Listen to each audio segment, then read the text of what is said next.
आप सबका स्वागत है। हमारी वीडियो को लाइक करें, हमारे चैनल को सब्सक्राइब करें, शेयर करें। और हमारी अगर कथा अच्छी आती है और जो न्यू लोग हमारे वीडियो को देखते हैं तो वो हमारे चैनल को सब्सक्राइब भी करें।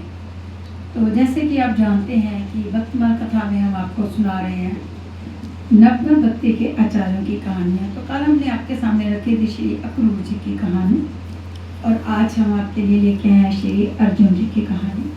तो कहानी सुनने से पहले चलिए गुरु वंदना करते हैं।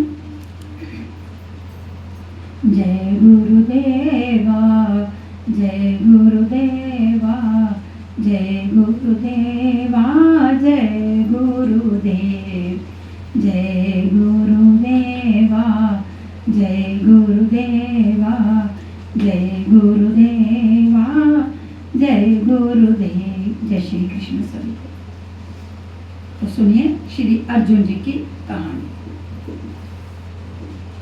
एष नारायण कृष्ण फागुंश्च नरा समृता नारायणो न शचर सत्वमेकं द्विधा कृतम्। ये महाभारत जो पर्व से है।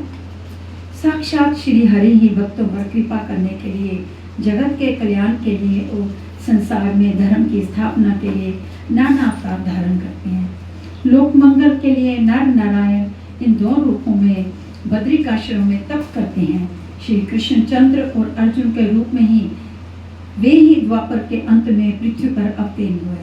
अर्जुन पांडवों में मझले भाई थे, अर्थात युधिष्ठिर तथा भीमसेन से अर्जुन छोटे थे और नकुल तथा सहदेव से बड़े। श्री कृष्ण चंद्र के समान ही उनका वर्ण नवजल श्याम था। वे कमल नेत्र एवं अजानुभव थे। भगवान व्यास ने तथा विष्णु पितामह ने अनेक बार महाभारत में कहा है कि वीरता, सफूर्ति, ओज, तेज, शस्त्र संचालन की कुशलता और अस्त्र ज्ञान में अर्जुन के समान दूसरा कोई नहीं है। सभी पांडव धर्मात्मा, उदार, विनयी, ब्राह्मणों के भक्त तथा भगवान को परम प्रिय थे, किंतु अर्जुन तो श्री कृष्ण चंद्र से अभिन्न उन श्याम सुंदर के संवेशक सखा और उनके प्राण ही थे। दृढ़ प्रतिज्ञा के लिए अर्जुन की बड़ी ख्याति है। पूर्व जन्म के कई शाप वरदानों के कारण पंचाल राजकुमारी द्रौपदी का विवाह पांचों पांडवों से हुआ। संसार में कला की मूल तीन ही वस्तु हैं, स्त्री, धन और पृथ्वी। इन तीनों में भी स्त्री के लिए जितना रक्तपात हुआ है उतना और किसी के लिए नहीं हुआ।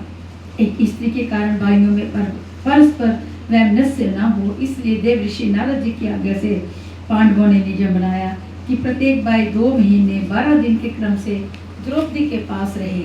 यदि एक भाई एकांत में द्रौपदी के पास हो और दूसरा वहां से देख ले तो वह 12 वर्ष का निर्वासन स्वीकार करे। एक बार रात्रि के समय चोरों ने एक ब्राह्मण की गाय चुरा ली। मैं पुकारता हुआ राजमहल के पास आया। वह कह रहा था, जो राजा प्रजा से उसका आय का छठा भाग लेकर भी रक्षा नहीं करता वह पापी है। अर्जुन ब्राह्मण को आश्वासन देकर शस्त्र लेने भीतर गए। जहाँ उनके धनुषादि थे वहां युधिष्ठिर द्रौपदी के साथ एकांत में स्थित थे। एक और ब्राह्मण के गोधन की रक्षा का प्रश्न था और दूसरी ओर निर्वासन का भय। अर्जुन ने निश्चय किया, चाहे कुछ भी हो, मैं शरणागत की रक्षा से पीछे नहीं हटूंगा। भीतर जाकर शस्त्र ले आए वे और लुटेरों का पीछा करके उन्हें दंड दिया। गाय छुड़ाकर ब्राह्मण को दे दी। अब वे धनंजय निर्वासन स्वीकार करने के लिए उद्युत हो गए। युधिष्ठिर जी ने बहुत समझाया, बड़े भाई के पास एकांत में छोटे भाई का पहुंच जाना कोई बड़ा दोष नहीं। द्रौपदी के साथ साधारण बातचीत ही तो हो रही थी। ब्राह्मण की गाय बचाना राजधर्म था, अतः वह तो राजा का ही कार्य हुआ। परंतु अर्जुन इन सब प्रयत्नों से विचलित ना हुए। उन्होंने कहा, महाराज, मैंने आपसे ही सुना है कि धर्म पालन में बहानेबाजी नहीं करनी चाहिए। मैं सत्य को नहीं छोड़ूंगा। नियम बनाकर उसका पालन न करना तो असत्य है। इस प्रकार बड़े भाई के वचनों का लाभ लेकर अर्जुन विचलित नहीं हुए। उन्होंने स्वेच्छा से निर्वासन स्वीकार किया। व्यास की आज्ञा से अर्जुन तपस्या करके शस्त्र प्राप्त करने गए। अपने तप तथा प्रक्रम से उन्होंने भगवान शंकर को प्रसन्न करके पाशुपतास्त्र प्राप्त किया। दूसरे लोकपालों ने भी प्रसन्न होकर अपने अपने दिव्यास्त्रों में लिए। इसी समय देवराज इंद्र का सारथी मातली रथ लेकर उन्हें बुलाने आया। उस पर बैठकर वे स्वर्ग गए और वहां देवताओं के द्रोही असुरों को उन्होंने पराजित किया। वहीं चित्रसेन गंधर्व से उन्होंने नृत्य गान वाद्य की कला सीखी। एक दिन अर्जुन इंद्र के साथ उनके सिंहासन पर बैठे थे। देवराज ने देखा कि पार्थ की दृष्टि देव सभा में नाचती हुई उर्वशी अप्सरा पर लगी है। इंद्र ने समझा कि अर्जुन उस अप्सरा पर असक्त हैं। पराक्रमी धनंजय को प्रसन्न करने के लिए उन्होंने एकांत में चित्रसेन गंधर्व के द्वारा उर्वशी को रात्रि में अर्जुन के पास जाने का संदेश दिया। उर्वशी अर्जुन के भव्य रूप और महान पराक्रम पर पहले से ही मोहित थे। इंद्र का संदेश पाकर वह बहुत प्रसन्न हुए। उसी दिन चांदनी रात में वस्त्राभरण से अपने को बलिभांति सजाकर वह अर्जुन के पास पहुंचे। अर्जुन ने उसका आदर से स्वागत किया। जो ऋषि बड़े बड़े तपस्वी ऋषियों को खूब सरलता से विचलित करने में समर्थ हुई थी, भगवान नारायण की दी हुई जो स्वर्ग की सर्वश्रेष्ठ सुंदरी थी, एकांत में वह रात्रि के समय अर्जुन के पास गई थी। उसने इंद्र का संदेश पाकर अपनी वासना प्रकट की। अर्जुन के मन में इससे तनिक भी विकार नहीं आया। उन्होंने कहा, माता, आप हमारे पूर्व वंश के पूर्वज महाराज पुरुरवा की पत्नी रही हैं। आपसे ही हमारा वंश चला है। भरतपुर की जन्मी संस्कारी देव सभा में मैं आपको देख रहा था और मैंने मन ही मन आपको प्रणाम किया था। देवराज को समझने में शायद भूल हुई। मैं तो आपके पुत्र के समान हूँ, मुझे क्षमा करें। उर्वशी काम होता थी। उसने बहुत समझाया कि स्वर्ग की अप्सराएं किसी की पत्नी नहीं होती, उनका उपभोग करने का सभी स्वर्ग आए लोगों का अधिकार है। परंतु अर्जुन का मन अविचल था। उन्होंने कहा, देवी, मैं जो कहता हूँ उसे आप सब दिशाएं और सब देवता सुन लें। जैसे मेरे लिए माता कुंती और माद्री पूज्य हैं, जैसे शची मेरी माता है, वैसे ही मेरे वंश की जननी आप भी मेरी माता हैं। मैं आपके चरणों में प्रणाम करता हूँ। रुष्ट होकर उर्वशी ने 1 वर्ष तक नपुंसक रहने का शाप दे दिया। अर्जुन के इस त्याग का कुछ ठिकाना है।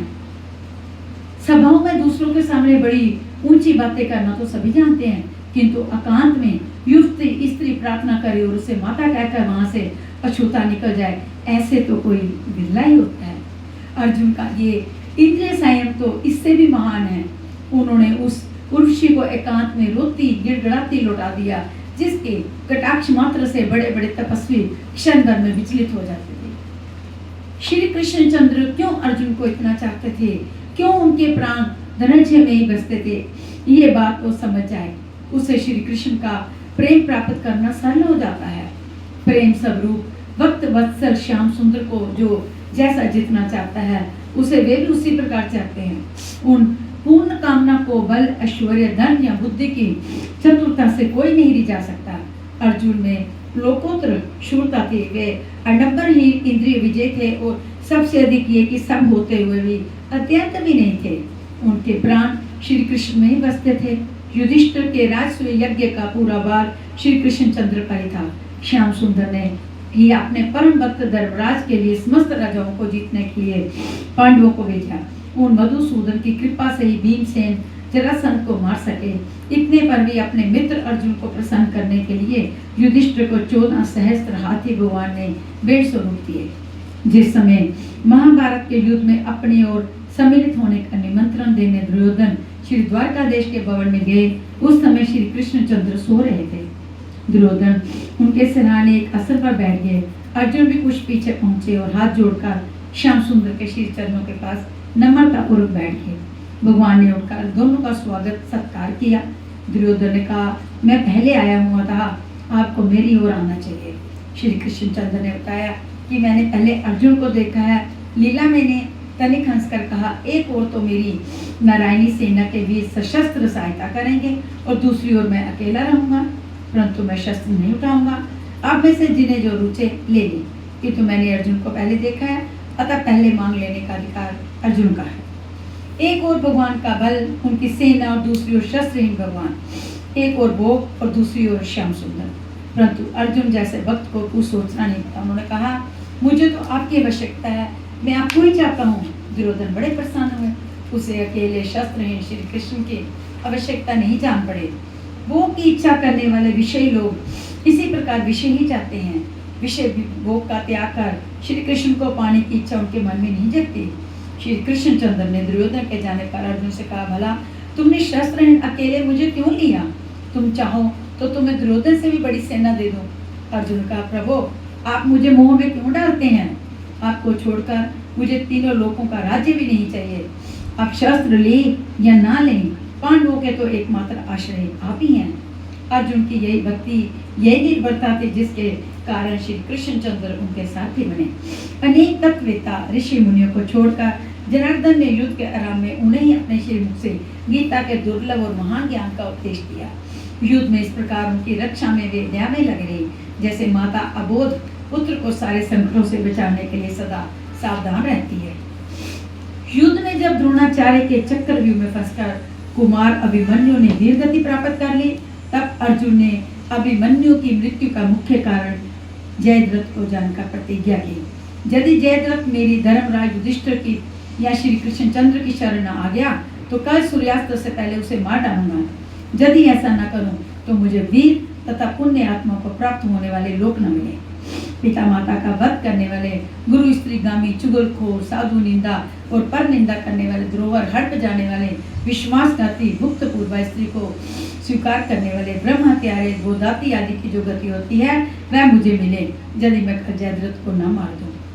वेदाध्ययन करने वाले तथा पवित्र पुरुषों का अपमान करने वाले, वृद्ध साधु और गुरु का तिरस्कार करने वाले, ब्राह्मण, गो तथा अग्नि को पैर से छूने वाले, जल में थूकने तथा मल मूत्र त्यागने वाले, नंगे नहाने वाले, तिथि को निराश लौटाने वाले, घूसखोर, झूठ बोलने वाले, ठग, दंभी, दूसरों को मिथ्या दोष देने वाले, स्त्री, पुत्र और आश्रित को ना देकर अकेले मिठाई खाने वाले, अपने हितकारी और आश्रित तथा साधु का पालन ना करने वाले, उपकारी की निंदा करने वाले, निर्दयी, श्रापी, मर्यादा तोड़ने वाले, कृतघ्न, अपने भरण पोषण कर्ता के निंदा, गोद में भोजन रखकर बाएं हाथ से खाने वाले, धर्म त्यागी, उषा काल में सोने वाले, जाड़े के भय से स्नान ना करने वाले, युद्ध छोड़कर भागने वाले, क्षत्रिय, वेद पाठ रहित तथा एक कुएं वाले ग्राम में 6 माह से अधिक रहने वाले, शास्त्र निंदक, दिन में स्त्री संग करने वाले, दिन में सोने वाले, घर में आग लगाने वाले, विष देने वाले, अग्नि तथा अतिथि की सेवा से विमुख,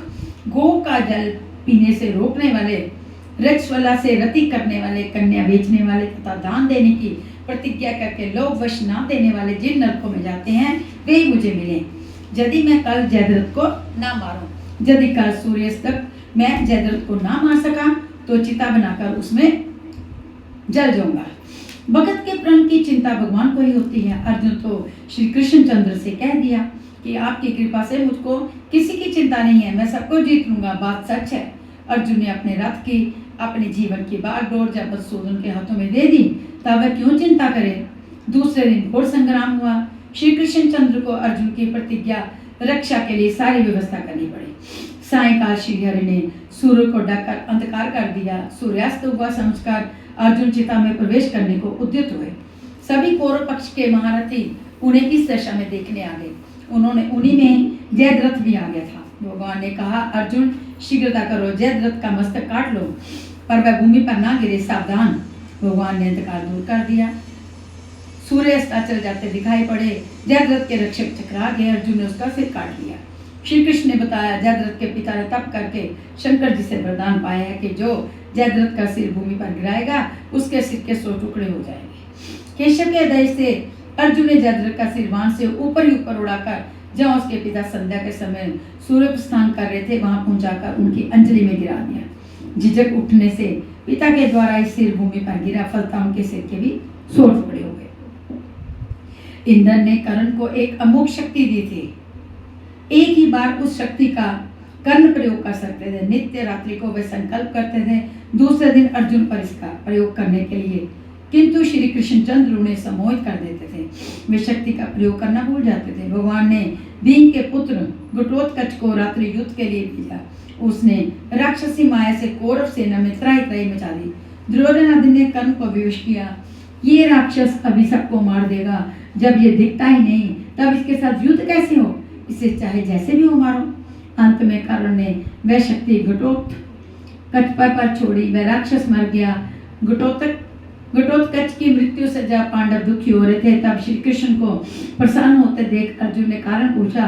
भगवान ने बताया, कर्ण ने तुम्हारे लिए ही शक्ति रख छोड़ी थी। शक्ति ना रहने से अब मृत साही है। घटोत्कच ब्राह्मणों का द्वेषी, यज्ञ द्रोही, पापी और धर्म का लोप करने वाला था। उसे तो मैं स्वयं मार डालता, किंतु तुम लोगों को बुरा लगेगा इसलिए अब तक छोड़ दिया था। कर्ण से युद्ध में अर्जुन ने अपने सखा से पूछा, यदि कर्ण मुझे मार डाले तो आप क्या करेंगे? भगवान ने कहा, चाहे सूरज भूमि पर गिर पड़े, समुद्र सूख जाए, अग्नि शीतल बन जाए, पर ऐसा कभी नहीं होगा। यदि किसी प्रकार कर्ण तुम्हें मार भी दे तो संसार में प्रलय हो जाएगी। मैं अपने हाथों से कर्ण और शल्य को मसड़ डालूंगा। भगवान तो बहुत पहले घोषणा की थी, ये वाली घोषणा भगवान ने बहुत पहले कर दी थी। जो पांडवों के मित्र हैं वे मेरे मित्र हैं, जो पांडवों के शत्रु हैं वो मेरे शत्रु हैं। उन भक्त वत्सल के लिए भक्त सदा से ही अपने हैं, जो भक्तों से द्रोह करते हैं श्री कृष्ण सदा उनके विपक्षी हैं। कर्ण ने अनेक प्रयत्न किए, उसने सर्वमुख मान छोड़ा, दिशाओं में अग्नि लग गई, दिन में ही तारे टूटने लगे। खांडव दाह के समय बचकर निकला हुआ अर्जुन का शत्रु अश्वसेन नामक नाग भी अपना बदला लेने उसी वाणी की नोक पर बैठा। अर्जुन तक आए इससे पहले भगवान ने रथ को अपने चरणों से दबाकर पृथ्वी में धंसा दिया। बाण केवल अर्जुन के मुकुट में लगा, जिससे मुकुट भूमि पर जलता हुआ गिर पड़ा। महाभारत के युद्ध में इस प्रकार अनेक अवसर आए। अनेक बार अर्जुन की बुद्धि तथा शक्ति कुंठित हुई, किंतु धर्मात्मा धैर्यशाली अर्जुन ने कभी धर्म नहीं छोड़ा। उनके पास एक ही बाण से प्रलय कर देने वाला पाशुपतास्त्र था, परंतु प्राण संकट में होने पर भी उसको काम में लेने की उन्होंने इच्छा नहीं की। इसी प्रकार श्री कृष्ण के चरणों में उनका विश्वास एक पलक को भी शिथिल न हुआ, और इसी प्रेम और विश्वास ने भगवान को बांध लिया था। भगवान उनका रथ हाँकते, घोड़े धोते और आपत्ति में सब प्रकारों की रक्षा करते। श्री कृष्ण के प्रताप से ही पांडव महाभारत के युद्ध में विजय हुए। विजय हो जाने पर अंतिम दिन श्रावणी पर आकर भगवान ने अर्जुन को रथ से पहले उतरने को कहा। आज ये नई बात थी, पर अर्जुन ने आज्ञा पालन किया। अर्जुन के उतरने पर जैसे ही भगवान उतरे कि रथ की ध्वजा पर बैठा दिव्य वानर भी अदृश्य हो गया, और वह रथ घोड़ों के साथ तत्काल भस्म हो गया। भगवान ने बताया, दिव्यास्त्रों के प्रभाव से